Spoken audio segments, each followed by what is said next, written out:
in the realm of civil services, where dreams are forged into reality through rigorous exams and unwavering determination, one name shines brightly. That is Aniruddh Yadav. Now, with an impressive 8th rank in the Union Public Service Commission exam, better known as the UPSC, Aniruddh's story is a testament to the power of consistency, hard work, and the unwavering support of a family deeply rooted in public service. Now, in fact, to talk to us more on his journey, Aniruddh joins me on the broadcast. Aniruddh, thank you very much for taking the time out and joining us here on Mirror. Now, before we begin talking, thank you once again and many, many congratulations. The first question obviously being, how does it feel to be cracking the code of what can be, of course, be called as one of the toughest exams in the world?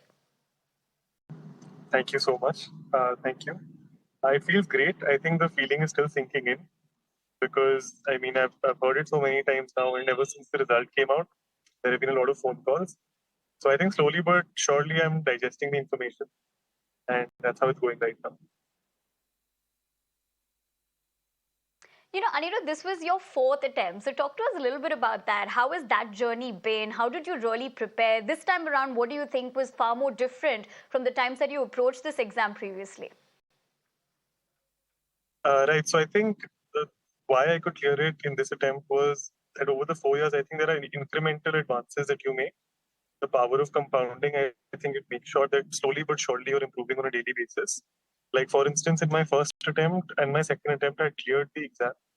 And I got the Indian Railway Personnel Service and the Indian Information Service, respectively, in the first 2 attempts. And since then, it's a slow but steady journey towards, I think, improving myself every day through studying more. And I'm happy that finally I'm done with the process of the examination. Absolutely, and we're of course very, very happy for you. But interestingly, you're an IIT engineer. So how did you really decide to take up UPSC? Or rather, the bigger question is, who inspired you? After I completed my engineering, one thing that I was very sure about was that I wanted to do something for the public. I wanted to make sure that whatever contribution I have professionally, something that is directed towards the public. And to that end, my elder brother, who was also an IAS officer, he motivated and inspired me. He guided me. And it's only because of him that I came into the civil services exam process. Now, while the hard work, of course, like you said, is solely yours in terms of preparation, but family support is extremely crucial, and more so coming from a family, including your father, who is a former DGP of Haryana. Talk to us about how they helped you in this journey, because you also said that you drew inspiration from your brother, because at the end of the day, there are many young aspirants out there, and this is, of course, a collective journey. Absolutely, I completely agree. My mother has been an unwavering pillar of support throughout the journey. The amount of sacrifices that she has made, I think that is unparalleled. Similarly with my father, even though he's been very busy with his work and everything else, he's always been there. He's always been there to guide me, to discuss about any ongoing issues with regard to the examination. But yeah, certainly, I think without your parents' support, without their blessings, the process will become very difficult. And I was very fortunate to have that, especially from my mother.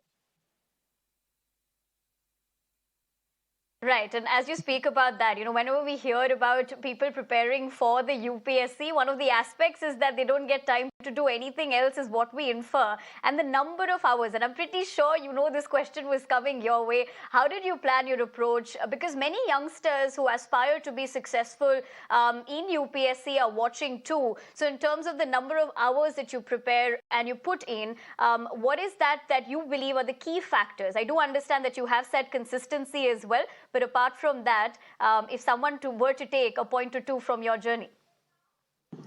Yeah, so I think it's very important to find time to meet your friends, to go out and play, to focus on your health. Because overall, because it's a long process, because it's a marathon, you need to ensure that mentally and physically you're fit as well. And if you are not going out to meet your friends, etc., eventually I think you'll burn out. And that is something I learned the hard way. So to that extent, I think taking out about 8 hours on average every day, including weekends, to answer the hours question, is something that I think can surely help people crack the examination. And in addition to that, I think you have to be a little strategic with what you study, how you study, because contextualizing everything based on what the syllabus is I think is something that everyone should do, and often a lot of people, including myself in the past, I did not do that earlier, and this was something I did differently this time. Aniruddh, that's very interesting that you say, probably the perception that many people have is that you don't get to do anything else and all you do is, you have to study, but you're saying otherwise. And I also infer that you are a football fan as well as someone who closely follows squash. So if you could tell us on a lighter note, how did you manage to balance those interests as well? Yeah, so I used to play football in school, sometimes in college. I still watch football. Squash is something that I took up in the past 3-4 years because it's a very high intensity game, and in about 30-35 minutes you can have a good workout. So I find time. I play about 3 or 4 times a week, and that is something that releases the stress. It helps you relax. So that's how I got into that.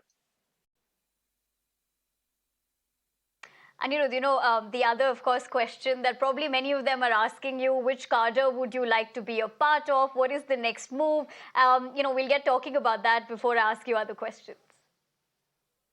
I'd be happy to serve anywhere, wherever I'm posted. But the cadre preferences that I have filled are, just a second, sorry, are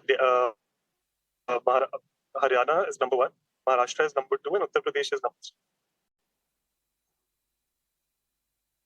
All right. And Aniruddh, I think for everyone who would want to be a part of the UPSC, of course, it's known to be that code that you're cracking, which you have managed to do. But there are so many out there who aspire to be successful as well. When you talk about the approach, yes, you have broken that down for them in terms of how they can do it. But would you say there are certain factors that can help someone be far more successful in terms of their approach as well? Because, of course, everyone's going to do the quintessential method of studying and gathering all the resources that they can, but there is a lot of competition and pressure as well.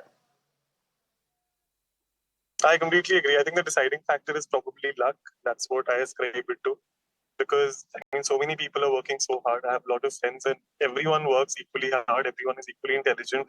Everyone has access to the same resources. And having been on the other side, where my rank was not as good and I didn't get the service of my choice, I know that there is no difference. So I think that secret factor is luck, destiny, whatever you call it. And I think beyond that, as long as you're strategic about your preparation, as long as you're very incisive with regard to how you use your time, and you don't use, and you only refer to sources that are credible, that are helpful, I think that's the secret. I think, based on what I have learned. All right, we're hoping all the aspirants will pick a reference or two from those codes that you've given them. But on that note, Aniruddh, I want to thank you very much for taking the time out, and once again, congratulations from the entire team of Mirror Now. We leave it to that for the moment. Thank you very much once again. Thank you.